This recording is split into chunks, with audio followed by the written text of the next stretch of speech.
Ryanair's marketing officer. We actually met at your headquarters in Dublin a couple of months ago. That's right. Welcome to Sweden. Thank you. So we just heard some news and we're happy that you are having some expansion here in Sweden, 2 more aircraft. Can you tell us a bit more about that? Yeah, we're very excited to be announcing our winter schedule, which will start just at the end of October 26th.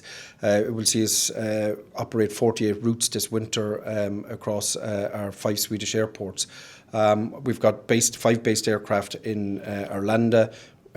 We've got 2 based aircraft down in Gothenburg, and that's going to facilitate our growing network here this winter. So lots of additional routes from Arlanda into Sarajevo. We've got lots of new routes from Gothenburg. So we're very excited to provide this our largest ever winter schedule here. Mm. To be honest, we had hoped for more good news for the Swedish market. When will we see Ryanair coming back on the domestic market in Sweden?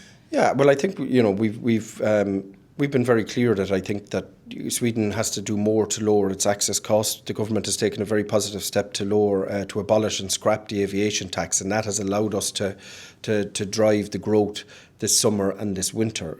However, for us, we've said we could easily double our traffic here to over 8 million passengers over the next couple of years.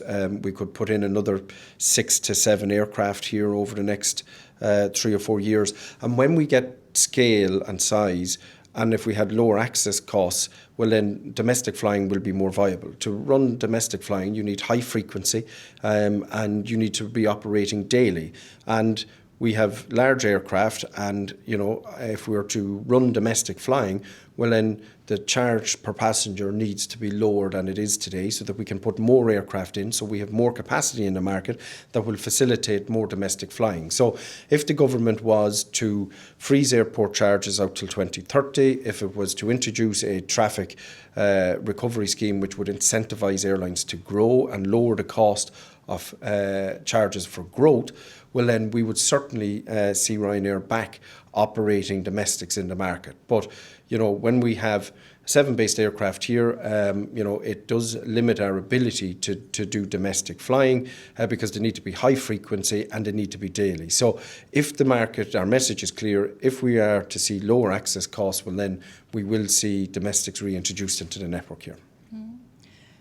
Because you often mention SAS, the former flag carrier of Sweden, and you get a feeling that you see them as a competitor maybe, but still SAS has been working on the domestic market in Sweden. So. Yeah, I think SAS, the Danish airline, because it's now only growing out of Copenhagen. So I think that SAS has only recovered to 81% of its capacity pre-COVID. Ryanair has grown to 160% in the Swedish market. So there's only one airline growing here in Sweden, and that is Ryanair. All of SAS's growth has generally come into Copenhagen. While they're operating domestically, domestics have only recovered to about 50% of where they were pre-COVID. And again, we're quite clear. We see an opportunity to extend our network internationally and domestically if the access costs are lower. We think ultimately SAS, as I said, is now very focused on Denmark. It's a Danish airline and it's not growing here in Sweden.